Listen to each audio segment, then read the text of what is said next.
రేపటి నుంచి అంటే మార్చి 5వ తేదీ నుంచి తెలంగాణ రాష్ట్ర వ్యాప్తంగా కూడా ఇంటర్ పరీక్షలు మొదలైనున్నాయి. అయితే ఈ ఇంటర్ పరీక్షలకు సంబంధించి కరీంనగర్ జిల్లాలో ఎలాంటి ఏర్పాట్లు చేశారు? ఎంతమంది విద్యార్థులు ఈ పరీక్షలు రాయనున్నారు? ఎన్ని సెంటర్లు నిర్వహిస్తున్నారు? మనతో పాటు మాట్లాడడానికి కరీంనగర్ ఇంటర్ బోర్డు విద్యాధికారి జగన్మోహన్ రెడ్డి ఉన్నారు. వారితో మాట్లాడదాం. సార్ నమస్తే సార్. అంటే ఇంటర్మీడియట్ విద్యార్థులకు సంబంధించి కరీంనగర్ జిల్లా వ్యాప్తంగా ఎన్ని సెంటర్లను ఏర్పాటు చేశారు? ఎంతమంది విద్యార్థులు పరీక్షలు రాయనున్నారు? రేపు మార్చి 5వ తారీఖు నుండి 22వ తారీఖు వరకు మనకు కరీంనగర్ జిల్లాలో 58 సెంటర్లలో పరీక్షలు జరగబోతున్నాయి. అందులో దాదాపు 35,562 మంది పరీక్షలు రాస్తున్నారు. ఈ 58 సెంటర్లో కేవలం కరీంనగర్ పట్టణంలోనే మనకు దాదాపు 37 సెంటర్లు, మిగతా 9 మండలాల్లో 21 సెంటర్లు ఏర్పాటు చేశాం. ఈ 58 సెంటర్ల పర్యవేక్షణ గాను మనకు ఈ కన్వీనర్ నాతో పాటుగా high power committee members, district examination committee members, flying squad, తర్వాత సిట్టింగ్ స్క్వాడ్ వీరందరూ 58 సెంటర్లను నిరంతరం పర్యవేక్షిస్తారు. అంటే ప్రధానంగా ఇంటర్ పరీక్షలకు సంబంధించి ఎలాంటి నిబంధనలు అమల్లో ఉంటాయి? గతంలో అంటే ఈసారి ఎలాంటి నిబంధనలు అంటే విద్యార్థులు పరీక్షా కేంద్రాలకు ఎప్పటి వరకు చేరుకునే వెసులుబాటు ఉంది? అంటే ఈసారి ఒక కొత్తగా 5 నిమిషాల ఆలస్యమైనా కూడా అనుమతించే పరిస్థితి ఉందంటూ కూడా వార్తలు వస్తున్నాయి. ఎలాంటి నిబంధనలు ఉంటాయి సార్? ముందుగా నిన్న మనకు హైదరాబాద్లో ఏర్పాటు చేసినటువంటి మా డైరెక్టర్ ఇంటర్మీడియట్ ఎడ్యుకేషన్ వారు స్పష్టం చేసినారు. 9-5 వరకు అందరు పిల్లలను పరీక్ష హాల్లోకి అనుమతించండి అని క్లియర్గా మాకు ఇన్స్ట్రక్షన్స్ ఇచ్చిండ్రు. మేము ఆ యొక్క 58 సెంటర్లలోని సిఎస్డిఓలకు ఆల్రెడీ ఇన్ఫామ్ చేశాము. కాబట్టి 9-5 వరకు పిల్లలను అనుమతించండి.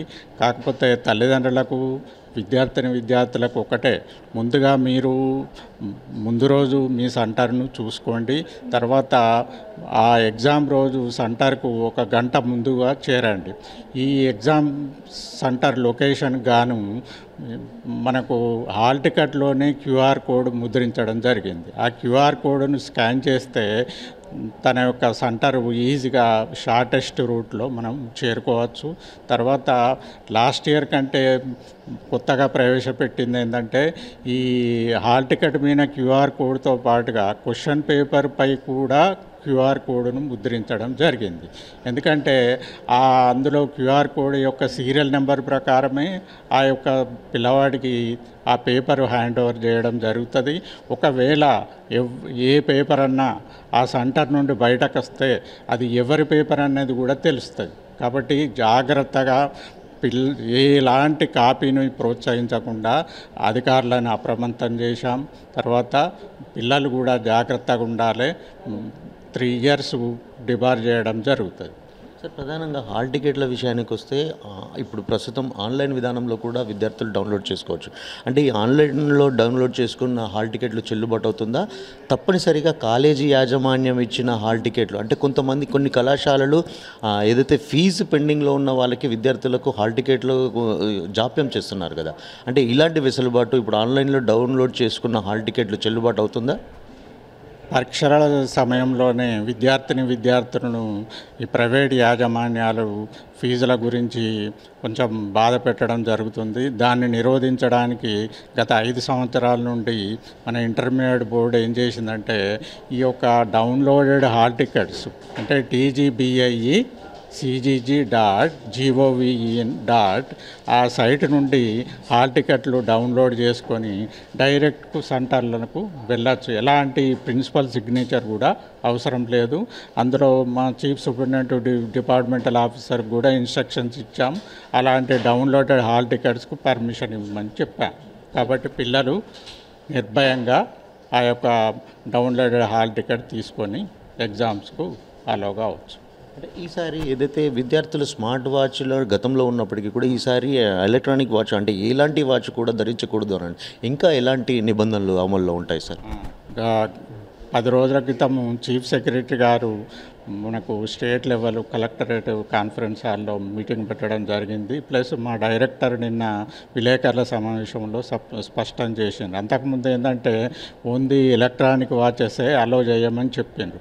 కానీ వందల మంది ఒక్కొక్క సెంటర్లో 500 మంది 600 మంది పిల్లలు ఉంటారు కాబట్టి ఒకేసారి వస్తే వాళ్ళన్నీ ఆ వాచ్లు చెక్ చేయడం కష్టమవుతుంది. కాబట్టి ఈసారి ఈ ఎలక్ట్రానిక్స్తో పాటుగా నార్మల్ వాచ్ను కూడా అలో చేయొద్దు అని స్ట్రిక్ట్గా ఇన్స్ట్రక్షన్స్ ఇవ్వడం జరిగింది.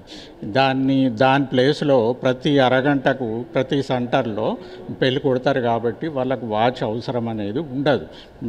మేము చీఫ్ సూపరింటెండెంట్ డిపార్ట్మెంటల్ ఆఫీసర్ కూడా చెప్తాం, ఎవ్రీ హాఫ్ అన్ అవర్కు లాంగ్ బెల్ ఉంటుంది.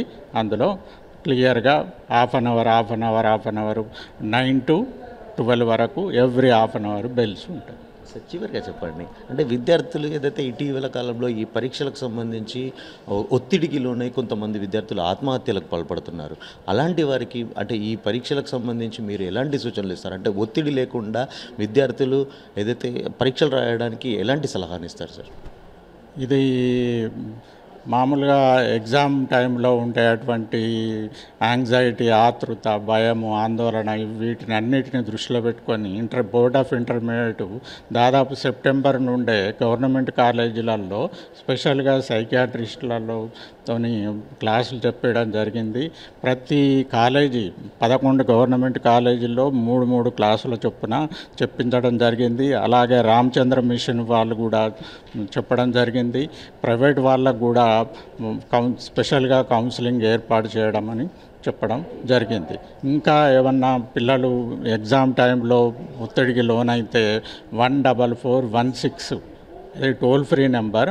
14416 మనకు హైదరాబాద్లో సైకాలజిస్టు అవైలబుల్ ఉండి వారి యొక్క సందేహాలను నివృత్తి చేయడం జరుగుతుంది. కాబట్టి ఎగ్జామ్ రాసేటువంటి విద్యార్థులు ఎలాంటి భయం లేకుండా ఎగ్జామ్స్ సాఫీగా రాయాలని కోరుకుంటున్నాను. Thank you sir. అంటే మొత్తంగా విద్యార్థులు ఎలాంటి ఒత్తిళ్లకు లోనవ్వకుండా నిర్భయంగా కూడా పరీక్షలు రాయొచ్చు. అయితే పరీక్షలు ఈ ప్రభుత్వ నిబంధనలకు అనుగుణంగా కూడా పరీక్షలు రాయాల్సి ఉంటుంది. ప్రతి ఒక్కరూ వీలైనంత త్వరగా అంటే గంట ముందుగా ఆ పరీక్ష కేంద్రాలకు చేరుకుంటే సమస్య ఉండదని చెప్పేసి కూడా ఆ విద్యాధికారి సూచిస్తున్న పరిస్థితి. కెమెరా పర్సన్ సుమంత్, శ్రీకాంత్, మైత్రి ఛానల్, కరీంనగర్.